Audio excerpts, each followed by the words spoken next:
Death tolls continue to rise in Ukraine. OU students react to new legislation from the state capitol in more ways than one. And President Joe Biden announces a plan to help Americans struggling with high gas prices. This is OU Nightly.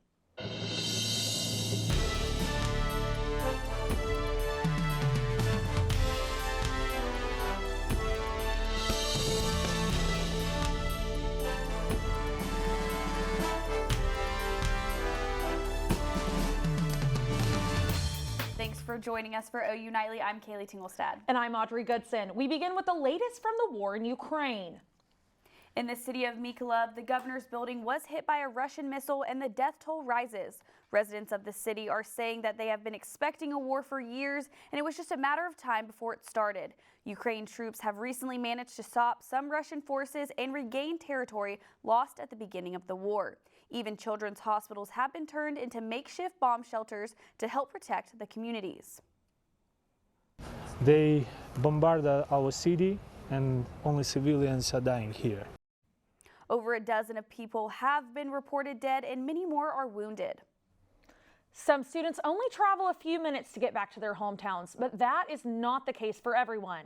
OU Nightly's Libby Dean has more on how Russian and Ukrainian students are reacting to the war between their home countries. I would say it's really scary to not be able to help or not be able to feel the same way that those people feel there.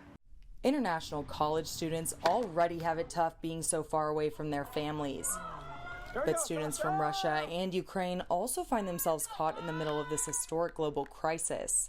My entire family right now is back home in Russia. It's just really, I want to say sad, but I should probably look for a better word.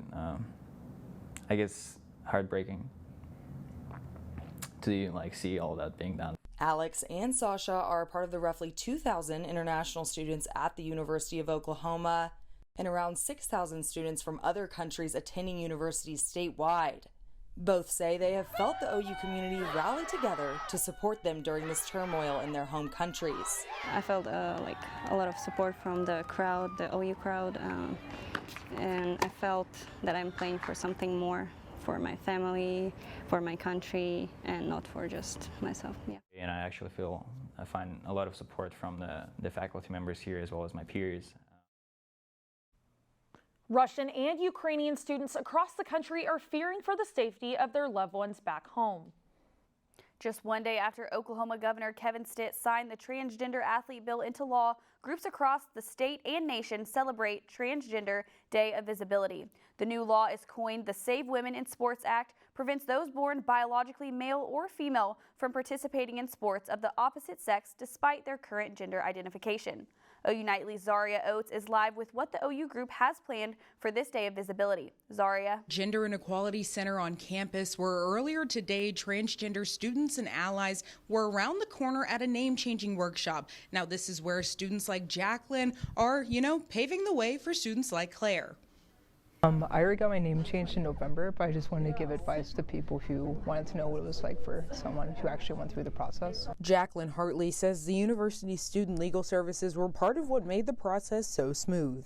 It was pretty chill. The student legal services at OU actually did a really great job of preparing us. Hartley's experience, paired with the name change workshop, have encouraged people like Claire to make the jump. I came out as trans last summer. And I've just been trying to figure out a name, and I just was using today as an excuse to change my name. This all comes just 24 hours after Governor Stitt signed a law preventing anyone born biologically female from playing in male sports and vice versa.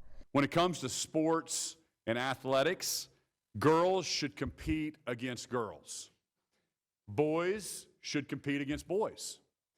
And let's be very clear, that's all this bill says. But those like the LGBTQ+ Alliance Vice President, Ezra Koenig, say this is a direct attack on their rights. It honestly feels like an attack towards trans people, especially trans girls that do want to compete in athletics.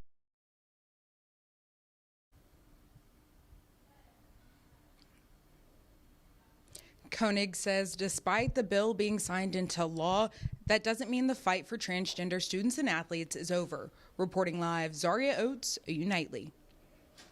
Thanks, Zaria. Today on International Transgender Day of Visibility, TSA has announced gender-neutral screenings for travelers. Jayden Brannon has that story and more in today's News Center. Thanks, Audrey. TSA is creating new standards for transgender, gender-neutral, non-conforming, and non-binary air travelers. This announcement came earlier this afternoon. The administration plans to have a more gender-neutral and less invasive screening process. Although gender will no longer be relevant for identification verification, the traveler's name must be the same on IDs and tickets. The White House and State Department have announced that U.S. citizens can select X as their gender on passport applications starting April 11th. And President Joe Biden is wanting to help Americans that are struggling with gas prices. Earlier today, President Biden said the U.S. will release a record amount of crude oil from the strategic petroleum reserves. There are currently 600 million barrels stored in underground caves in Texas and Louisiana. The president believes that having a larger supply will help to reduce our current prices. Our prices are rising because of Putin's action. There isn't enough supply. And the bottom line is, if we want lower gas prices, we need to have more oil supply right now. It is unknown how quickly and how much the prices will drop. And a middle school student was shot during a school shooting in Greenville, South Carolina earlier today. The victim was taken to the hospital, but their conditions are still unknown. The suspect, a minor, was found near the school and has been taken into custody. Greenville Sheriff Hobart Lewis said, quote, "He probably didn't understand the consequences of what just occurred and the severity of it. Although the school has some security features in place, there are no metal detectors, but Sheriff Lewis did not go into detail about what the other features are." And IKEA has created a new buyback and resale program. They will provide in-store credit for fully assembled and functional furniture that is returned. Back to y'all at the desk. Thanks, Jayden. And in pretty typical Oklahoma fashion, the temperatures have been everywhere this week. And I even heard parts of Oklahoma had some snow today. Josh Duncan is here to tell us where. Yeah, there was some snow up in northeastern portions of the state this morning. Not accumulating snowfall, but in southern Kansas, they did have accumulating snowfall. Actually, some places up to 4 inches of snow, not all that far away, and it's still pretty cold in the northeast. Check that out, 39 degrees right now in Miami. Winter hanging on. It's 58 here in Norman, so a pretty chilly day. But it is warmer down to the south where temperatures are in the 60s. And over the next few days, it'll be getting even warmer before some rain moves in tomorrow evening and more storms are on the way for next week. We'll have those details coming up in your full forecast in just a few minutes. Reactions on campus after new legislation from the state capitol. Find out why students feel strongly about the new bill. Plus, a new study with information on the side effects of secondhand smoke. How dangerous it can be for your health, straight ahead on OU Nightly.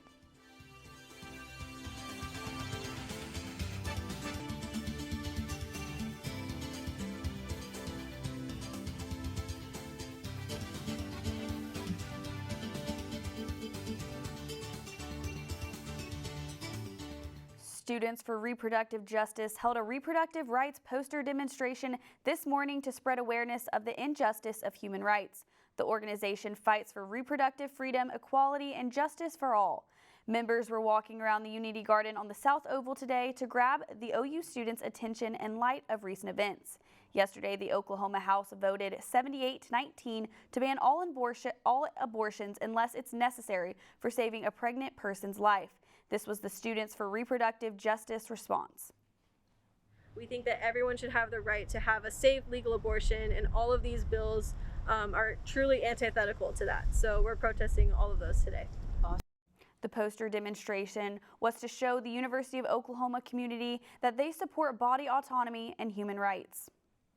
A concerning find, a diabetes drug for men is causing birth defects in babies.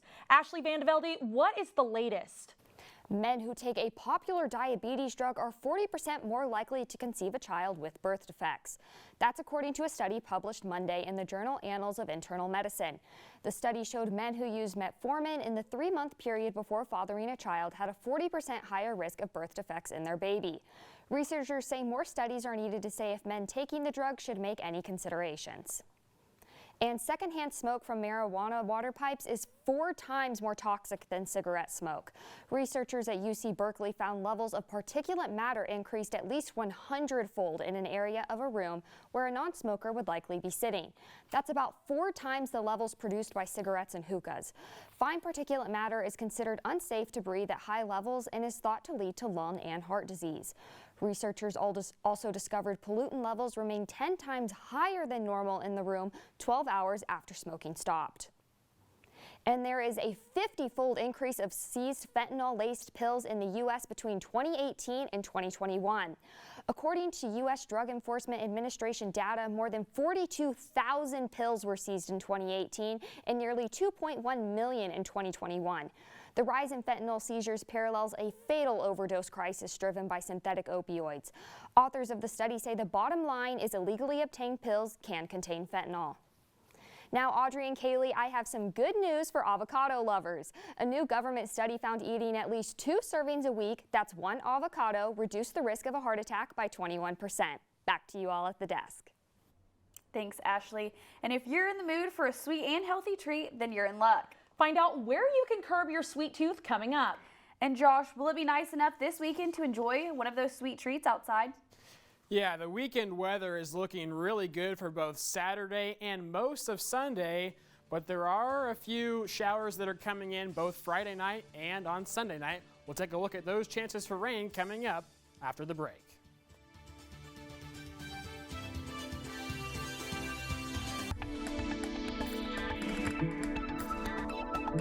Good evening and welcome back to OU Nightly. Taking a look at your forecast for tomorrow, we'll start out the morning pretty chilly in the upper 30s, but it is going to be a warmer day once we get into the afternoon. So 62 by noon and then 70 degrees by 4 o'clock tomorrow afternoon. Clouds will be on the increase throughout the day and the winds will be as well. South winds between 10 and 15 miles per hour as we get into the afternoon. Now here's a look at future radar. We will have a rain chance, but the daytime hours will be dry. So just a few clouds to start off the day, drifting in from west to east across the state. Then the rain begins to develop across western Oklahoma after 4 o'clock tomorrow afternoon. That'll be moving into central Oklahoma during the evening. Here's a look at 10 o'clock. You can see some scattered showers. Maybe a rumble of thunder, but we're not expecting severe weather with this activity tomorrow. And then that shifts out to the east, and by Saturday morning, we should be starting the day off with clear skies. And how about this forecast for Saturday? We're back up into the upper 60s to around 70 degrees with sunshine lasting all day long. So it's a great start to the weekend on Saturday. And how about Sunday? Even warmer, 70s for most of the state, maybe even a few 80s in the southwest. We'll start off sunny, but clouds will once again increase throughout the day as we head towards Sunday evening, ahead of another chance of rain coming in Sunday night into Monday, especially across southeastern portions of the state. So the rain chances will be lowest on Saturday, but again, they'll be increasing as we head toward early next week. Taking a live look outside in Oklahoma City, it is sunny with a temperature of 55 degrees, a north wind at 11 miles per hour, and tonight we will see temperatures dipping down into the 30s and 40s across the state. And checking out your 7-day forecast, we will see temperatures pretty mild throughout the next several days before the rain chance. Back to you. Thanks, Josh. As we all get ready for warmer weather, you can find a little piece of Australian beaches in Edmond. OU Nightly's Cameron Joyner has more on how a local business owner has turned her acai bowl recipe into a booming franchise. All right, 4:50. When Bailey Wilson graduated college, she packed her bags and headed for Australia. But she never imagined that a sudden diagnosis from her father and a global pandemic would be cutting her time in Bondi Beach short. When she returned to OKC, she brought home her acai bowl recipe and Bondi Bowls was born. I never thought I'd be driving a pink food truck in my 20s. That is not what I pictured for myself. But that pink food truck that sold its first bowl back in March of 2020 has expanded to 17 trucks across 7 states. And now they're trading in the wheels for a new adventure. Here in Edmond, Wilson decided it was time to put down some more. Sorry for those technical difficulties, but don't worry, you can still catch the Bondi Bowls food truck down here in Norman in the future. And one of my favorite parts about spring is all of the spring sports. You know, me too. But Hallie, what spring sports should I be tuning into right now? You don't want to miss women's gymnastics tonight as they bring the regional action to the LNC. And Sooner softball is staying on top as the women gear up to have a pair of matches at home. Sports is next.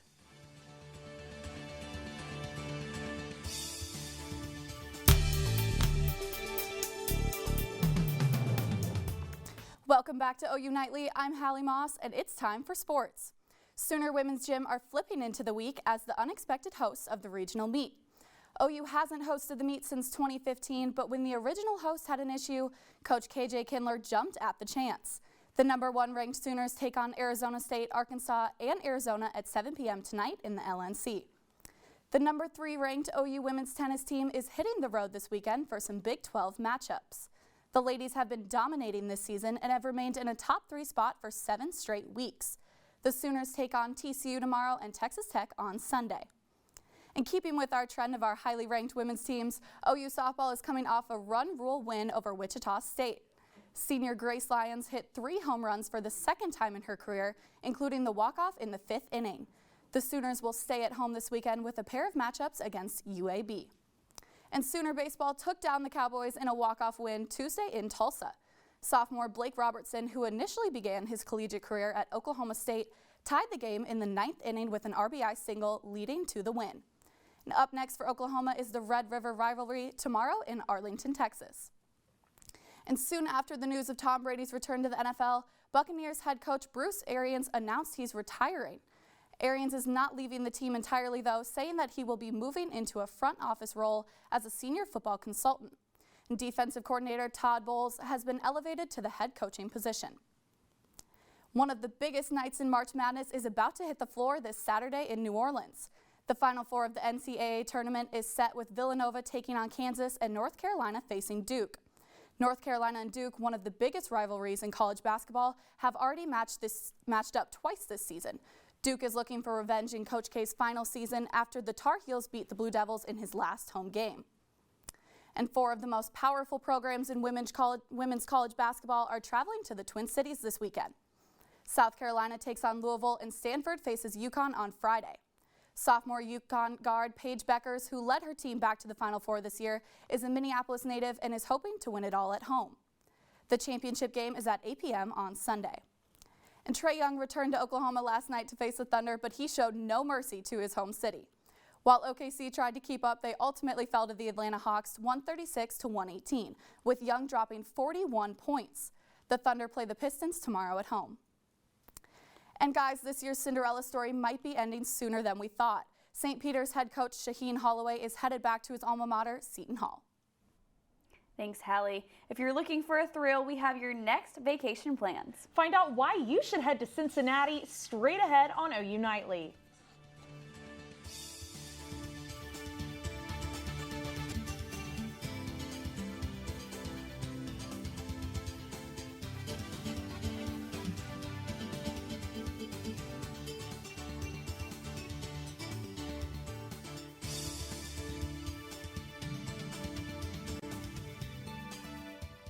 I'm Adam Dickinson at the OU Nightly Update Desk.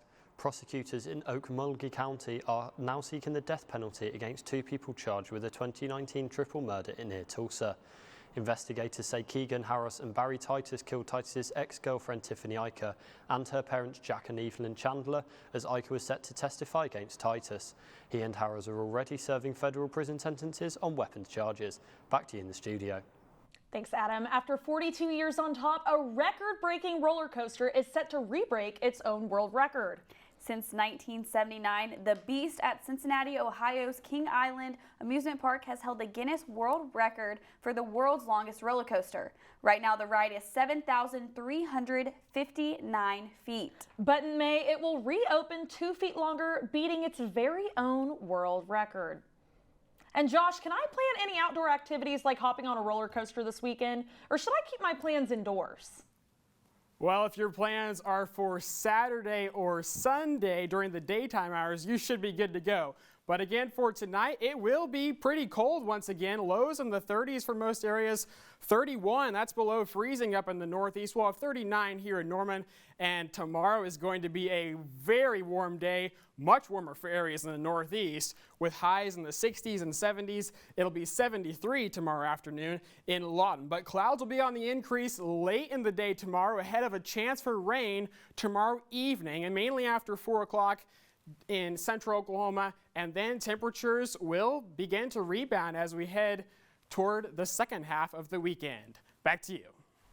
Thanks for spending your Thursday afternoon with OU Nightly. We'll see you back here tomorrow, same time, same place. Have a great night.